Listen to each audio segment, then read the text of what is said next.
अस्सलामु अलैकुम वरहमतुल्लाहि वबरकातुहू बिस्मिल्लाहिर्रहमानिर्रहीम। तो आज हमारा लेक्चर 77 और हम ब्रीफली देखेंगे कि स्पीच इवेंट्स क्या हैं।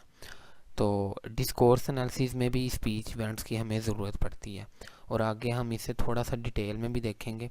लेकिन ये जो स्पेसिफिक जो ये टॉपिक है ना स्पीच इवेंट्स, ये कुछ और आप कह लें कि लिंग्विस्टिक्स के सब्जेक्ट्स में, लिंग्विस्टिक्स की ब्रांचेस में फॉल करता है। तो अब हम देखेंगे कि स्पीच इवेंट्स हैं क्या।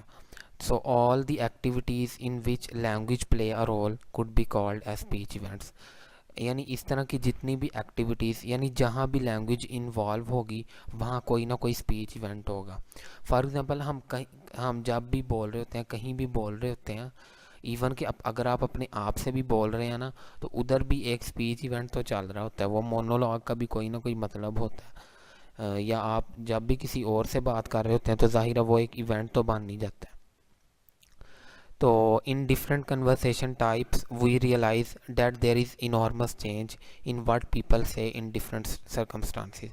ठीक है, ये देखें बहुत इंपॉर्टेंट बात है और यही वजह कि ये डिस्कोर्स में टॉपिक शामिल किया गया कि हम डिफरेंट सर्कमस्टांसिस में हम देखते हैं कि लोग डिफरेंटली बोलते हैं। फॉर एग्ज़ाम्पल डिबेट है, तो जाहिर है आप डिबेट में क्या वो लैंग्वेज बोलेंगे जो आप अपने दोस्त के साथ बोलते हैं, या तुम्हारा क्या हाल है, क्या कर रहे हो, हाँ जी सुनाओ, और अपनी अपनी लैंग्वेज में, पंजाबी में तो की कर रहे हैं, इस तरह की। तो जाहिर है तो डिबेट की लैंग्वेज एक, आपकी फ्रेंड की कन्वर्सेशन तो सब डिफरेंट है।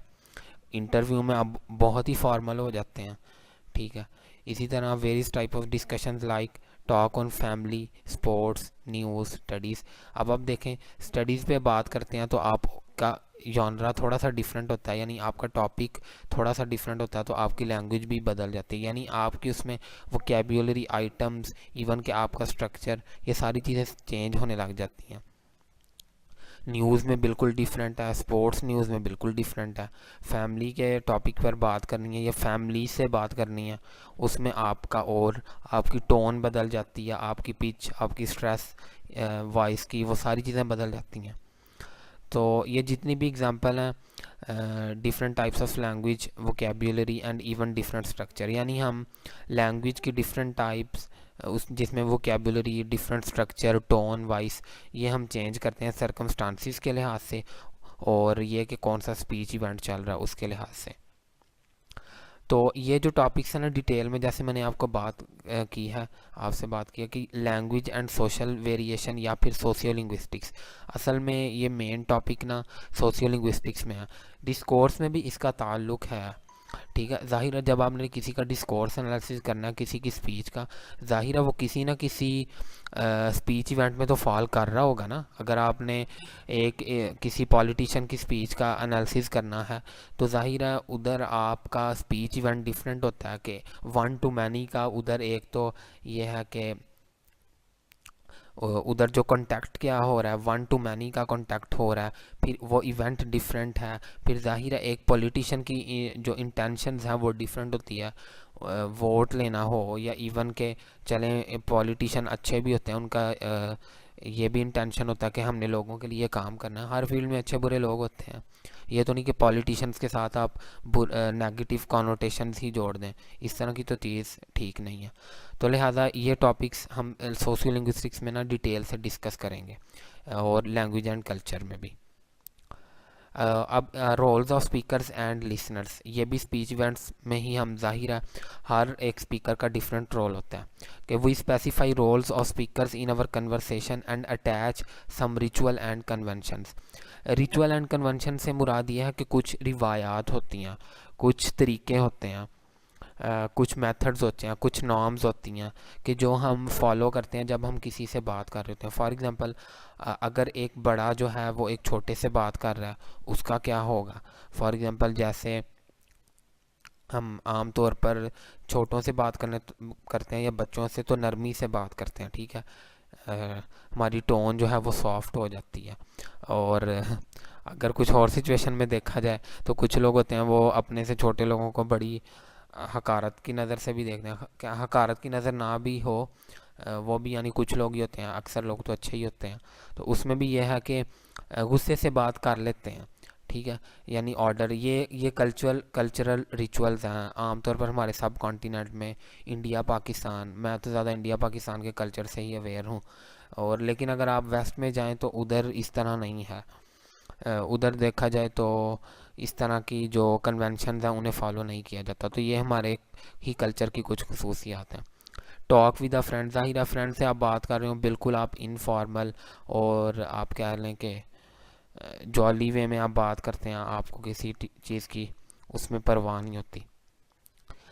टॉक विद स्ट्रेंजर्स, ज़ाहिर है आप जब किसी से पहली दफ़ा स्ट्रेंजर से, किसी अजनबी से बात करते हैं, उधर भी आप कुछ रिचुअल्स का ख्याल रखते हैं अपने कल्चर के लिहाज से। आपको पता है कि अगर आपने किसी अजनबी से बात करनी है तो पहले आप सॉफ्ट टोन से बात करते हैं, ग्रीटिंग से शुरू करते हैं, ठीक है।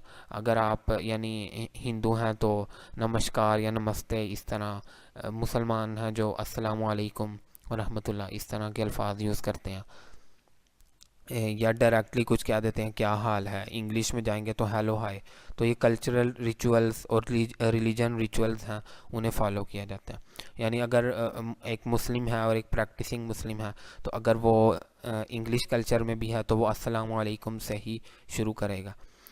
और तो इस तरह कुछ कल्चरल रिचुअल्स को फॉलो करते हैं कुछ लोग, रिलीजियस रिचुअल्स को फॉलो करते हैं। Talk with a person of equal below और अबव स्टेटस, इसमें भी बड़ा फ़र्क आता है। यानी हम वो तो बात करते हैं कि all the humanity, all the Muslims या all the humanity are equal, ठीक है। जब हम रिलीजन की बात करते हैं, या जो प्रॉफिट मोहम्मद उनके भी लास्ट जो सरमन है उसकी बात करते हैं, लेकिन आप देखें कि क्या हम रियल लाइफ में इन चीज़ों को फॉलो करते हैं? नहीं, ये अक्सर हम इन चीज़ों को फॉलो नहीं करते। हमारे इक्वल स्टेटस का बंदा है तो उससे हमारी बात एक और तरह से होती है। बिलो स्टेटस का तो हम उसे किसी खाते में ही नहीं रखते, ठीक है। बिल्कुल we look down upon such people. और अगर अबव स्टेटस का, तो फिर आपकी सिर्फ फिर बात ही नहीं बदलती, आपकी टोन और वॉइस ही नहीं बदलती, आपका ड्रेस भी चेंज हो जाता है। आपको पता ना, आपने प्राइम मिनिस्टर से मिलने जाना है या किसी इवन के एमएनए या एमपीए से, तो आपकी सिर्फ स्पीच ही चेंज नहीं होती, आपका इवन का ड्रेस भी चेंज हो जाता है। In each culture these could be different, ठीक है। वही मैंने बात की, ये सारी जो नॉर्म्स हैं ये कल्चर टू कल्चर वेरी कर सकते हैं, इसीलिए ये टॉपिक जो है वो लैंग्वेज एंड कल्चर में और हम ज़्यादा इसे एक्सप्लोर करेंगे। ये था स्पीच इवेंट्स के बारे में और रोल्स के बारे में। अब ये हमने डिस्कोर्स में क्यों देखा है, क्योंकि ज़ाहिर है डिस्कोर्स एनालिसिस में जैसे पहले बात कर चुका हूँ कि कोई यानी चेयर तो बोल नहीं रही होती जब आपने किसी का डिस्कोर्स एनालिसिस करना होता है, या सोफ़ा तो बोल नहीं रहा होता, या खिड़की तो बोल नहीं रही होती, इंसान ही बोल रहे होते हैं। तो ज़ाहिर है जब हम रोल स्पेसिफाई कर लेते हैं और हम ये भी देख लेते हैं कि किस स्पीच इवेंट में बात हो रही है, तो उससे हमें एक और यानी ना, जब हमें ये चैनल्स पता चल जाते हैं कि भाई जिस चीज़ का हम एनालिसिस करने जा रहे हैं उसकी प्लेस क्या है, उसकी लोकेशन क्या है, उसका मैनर क्या है, तो उससे हमें मज़ीद फ़ायदा हो जाता है स्पीच का एनालिसिस करने के लिए। यानी जो क्रिमिनल्स की भी जब स्पीच का एनालिसिस होता है तो उसमें देखा जाता है कि उन्होंने किस सिचुएशन में वो परफॉर्म किया है, वो कोई भी, यानी उन्होंने जो रॉबरी की है या चोरी की है, जो भी किया, उन्होंने जो भी क्राइम कमिट किया है वो किस सिचुएशन में किया, तो उस सिचुएशन के अकॉर्डिंगली, क्योंकि हर सिचुएशन में लैंग्वेज चेंज होती है, तो लिहाजा हर सिचुएशन में वो हालात डिफरेंट होंगे तो स्पीच भी डिफरेंट होगी। तो लिहाजा ये चीज़ें हमें, रोल्स ऑफ स्पीकर और स्पीच इवेंट्स हमें इस तरह हेल्प करते हैं डिस्कोर्स एनालिसिस में। तो इंशाल्लाह नेक्स्ट लेक्चर होगा हमारा कन्वर्सेशन एनालिसिस या कन्वर्सेशनल एनालिसिस आप कह सकते हैं। तो उसमें इंशाल्लाह हम मज़ीद चीज़ें कुछ देखेंगे। तो मुझे उम्मीद है कि आपको थोड़ा बहुत समझ आ चुका होगा जो मैंने बताना चाहा। अगर आपको नहीं समझ आया, आप कमेंट्स बॉक्स में अपनी राय का इजहार कर सकते हैं।